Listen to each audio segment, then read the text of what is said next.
জিবরাইল ডাক দেবে, আল্লাহ জীবনে বহু খেল খেলছি, আগে খেলছি কোয়ার্টার ফাইনাল, আগে খেলছি সেমিফাইনাল, আজকে যে খেলা হবে এটা হলো ফাইনাল খেলা।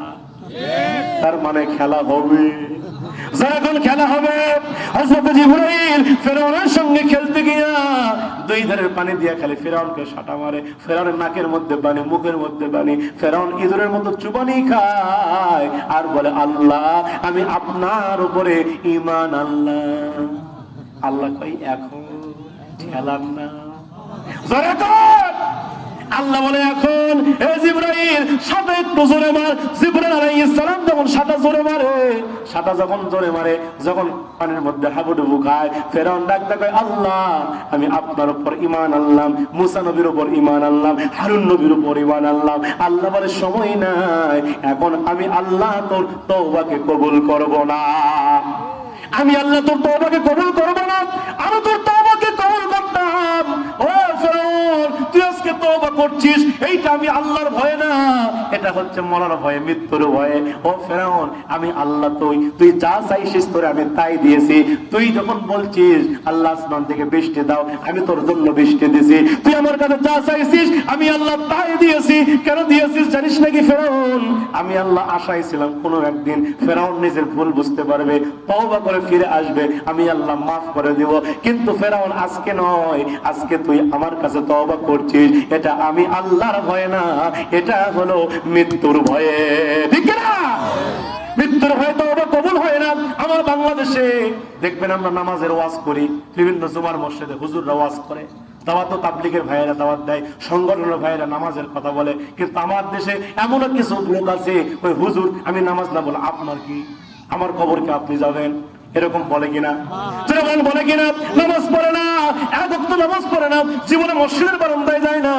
হঠাৎ করে রাত্রি বেলায় দুই সাইডে খালি কিন কিন করে উঠছে, খালি কিন কিন করে ব্যথা করে, চলে গেছে ডাক্তারের কাছে।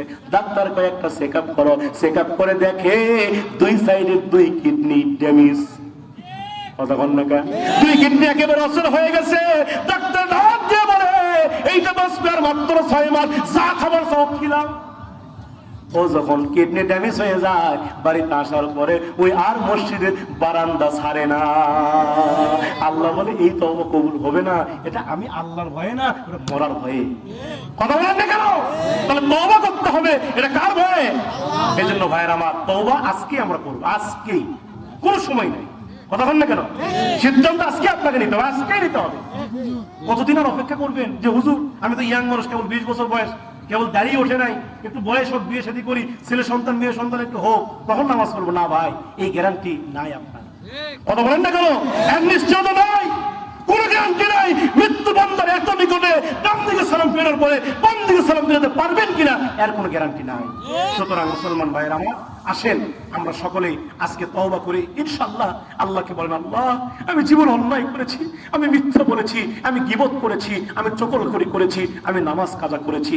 আল্লাহ আমি আপনার কাছে তওবা করলাম, আল্লাহ আজকের পর থেকে আমি আর অন্যায় করব না, আমি অবিচার করব না। আল্লাহ আমি তোমার গোলাম হয়ে যাব, আমি রাসূলের সুন্নাতকে অনুসরণ করব। আল্লাহ আপনি আমাকে নবীর সুন্নাত এবং আপনার গোলামীর জিন্দেগি দান করেন। এরকম তওবা যদি আপনি করতে পারেন, আল্লাহর কসম করে আমি বলতে পারি, এই মাহফিলকে আল্লাহ কবুল করে নেবে।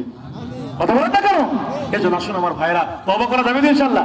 মনে মনে নিয়ত করেন, আজ থেকে ফজর থেকে আমরা নামাজি হয়ে যাব। এই মাহফিল দিয়ে তো লাভ নাই রে ভাই, কি লাভ? আজকে আমার বাংলাদেশে হাজার হাজার লক্ষ লক্ষ মাহফিল হচ্ছে, কয় মাহফিল থেকে তো হেদায়েত হচ্ছে না। আমার ভাইরা, প্রত্যেকটা মাহফিল থেকে যদি একজন লোক করে হেদায়েত হইতো, একজন লোক যদি হেদায়েত হইতো, আমার বাংলাদেশে লক্ষ লক্ষ মানুষ হেদায়েত হয়ে যেত।